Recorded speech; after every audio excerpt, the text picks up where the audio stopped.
Good evening folks, and welcome back to part 4 of the Sportster tank painting series here in ALCHEMOTO garage.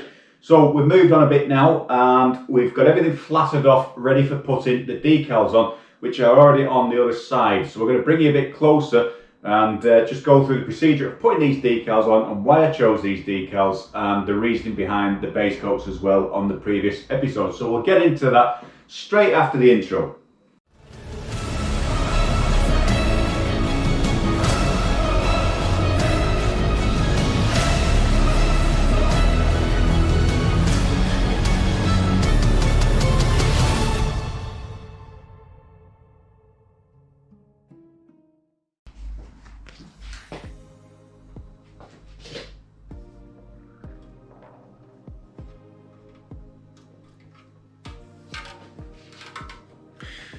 So all I'm going to do now is straight from the center point of the decal on the other side is run that tape over straight from that and use that as a datum point.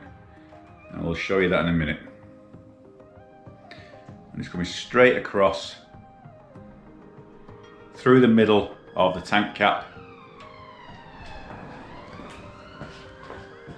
and then down onto the other side. Okay, so around about here. Okay, and we'll show you what we've done there. We're laying a line tape straight down the center of here, straight over the center of the tank cap and down onto the other side.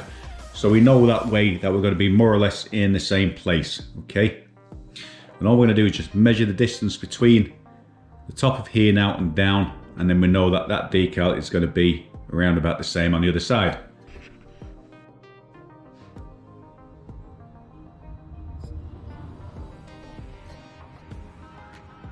Okay, so that's not far off.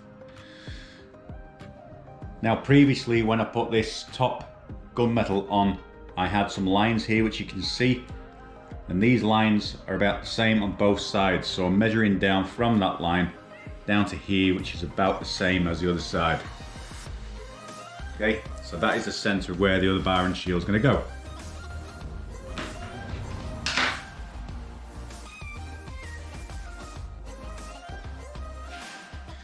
Always a little bit tedious this bit, but it's worth just spending a little time just to get it right.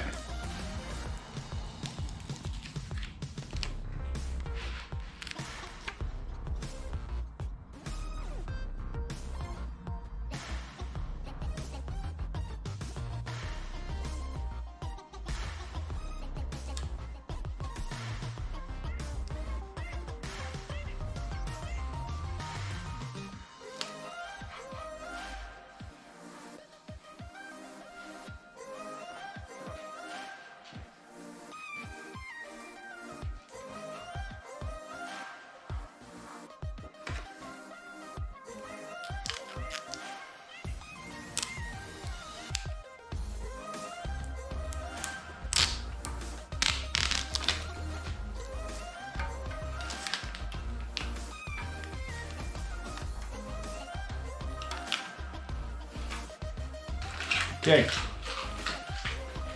I'm going to do the same again now. For the script writing from the other side is just take a piece of line tape, and we know, okay, that is going to start around about there.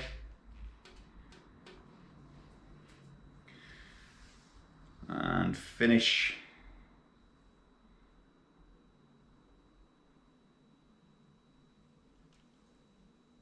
somewhere around there. Okay, perfect.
Okay. So now that's that bit, we can pull off these. We'll do the skull first and pull off the line tape, and then we're ready for some paint.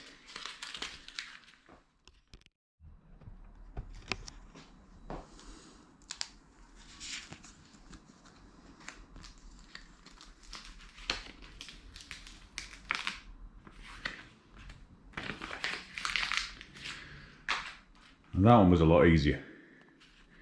And why can't they all be like that?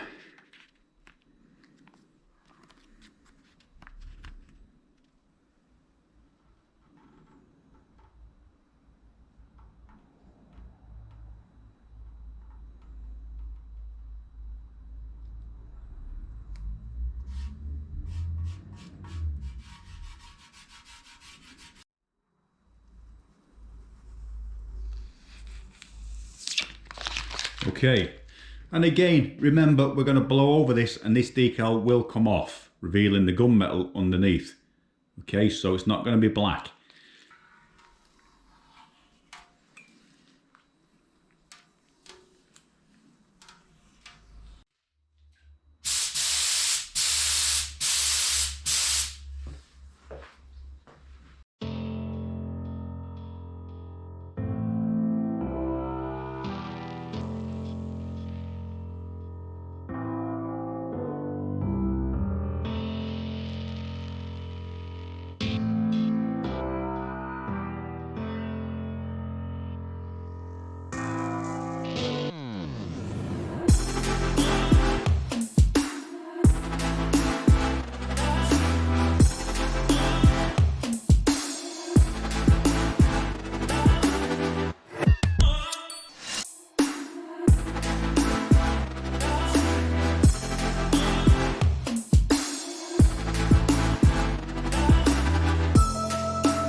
Okay, so as you can see now, we've laid 3 coats of base black over the tank. So the decals now, you cannot see, they're hidden by that black paint. You can just about pick up on the top the Willie G skull, which is underneath on the gunmetal part of the tank. And we've got the candy red hiding underneath those decals to be revealed. So we're just going to let that paint go off now for a few hours time. You don't want to leave it too long, because when you pick the decals up, it could pull the paint with it. So we're going to lightly sand that down with some wet and dry, very warm wet and dry, probably about 1000 grit, just to take the edge off before we take those decals off. So if we jump forward now a few hours time, just like that, because that's how quick we work in ALCHEMOTO's garage on the paint series, revealing those beautiful candy decals underneath, just like that. There you go. So with a little bit of magic in the ALCHEMOTO garage, now you can see how the decals are underneath the paint in that beautiful candy ruby red. So the light's not that good in here, but you can see the colour of the candy just popping out from the black. Okay, it's just getting a little bit difficult to focus on there.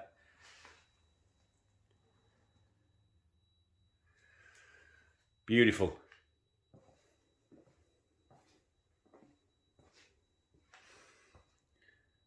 And then the same on that side. So you can see why I went for that. And with this one now, it just bridges this along the bottom beautifully and fills that side of the tank up. So even though it's a simple design, those decals now are just enough to pop on that tank. And as you come over the top, there's the Willie G skull in all its glory. Fantastic in the beautiful gunmetal silver. Looks a little bit lighter on this camera. The reason why we use the candy is in the light, away from the light, that will disappear into the black, and then into the light it'll really pop. So if we put a little bit of panel wipe on there, just to give you an idea what it's going to be like when the clear coat's on.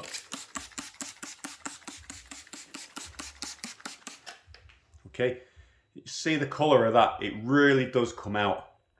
So even in the dark, when the headlamps hit that candy's really going to pop out from that paint. Beautiful.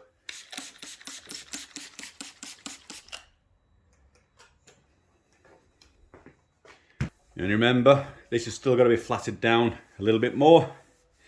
We've started flattening it, now she's nearly ready for the clear coat.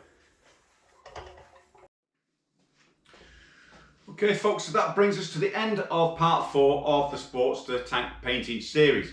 Hope you've enjoyed that one, and I hope you've enjoyed watching the process so far of how we've come to this stage in doing this particular customer's tank. Okay, so the next step and the last episode on this will be to flat down this so it's as smooth as we can get, because it's all about the preparation before we lay over the show clear coats which we're going to put on. So we're going to explain to you the paint I use, the clear coat I use, and everything I've used in the process. We'll lay that out and go through it all so you guys have got an idea if you want to have a go yourselves.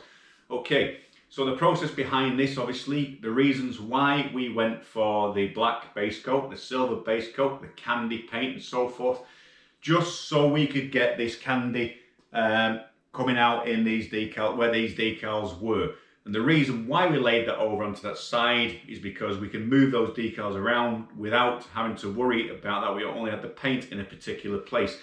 So yes, I used an airbrush, but that's only because I had 100mm shots of the candy paint. If you buy it in a 400, then you'd probably be able to use a gun like this. Now, if I'd have had 400mm, I probably would have blown the sides in using this gun rather than the airbrush, just to speed up the time process really of doing the tank. So that's something myself, I thought when I did that, and next time I'll buy just a little bit more of that paint to do these. But it works if that's the way you want to go. Now, going to guns as well, this is a gun it's called Fast Mover. It's quite a cheap gun, not the cheapest, but it's a very, very good gun.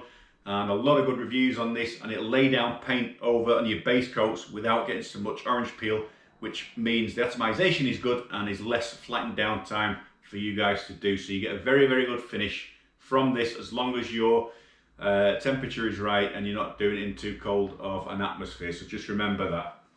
Okay, so as I said, thanks for watching, and I hope you've enjoyed watching this series so far. We've got one more to go when we'll put this thing to a show shine. Okay, so we use a show lacquer. We've got to flat every individual coat down. We've got to lay those on. The final one is the wet coat, and then polish that thing up until it looks like glass. So that's going to be in the last episode. So I hope you guys stay tuned for that. If you've not subscribed to ALCHEMOTO, we're not just all about painting, we're about riding, we're about mechanical, we're about everything to do on this channel, all done myself in my garage and workshop at home. So again, if you've not subscribed, please subscribe to ALCHEMOTO. We'll be seeing you guys soon. Please give the video a like, and until the next time, we'll be seeing you soon. Thanks folks, see you later.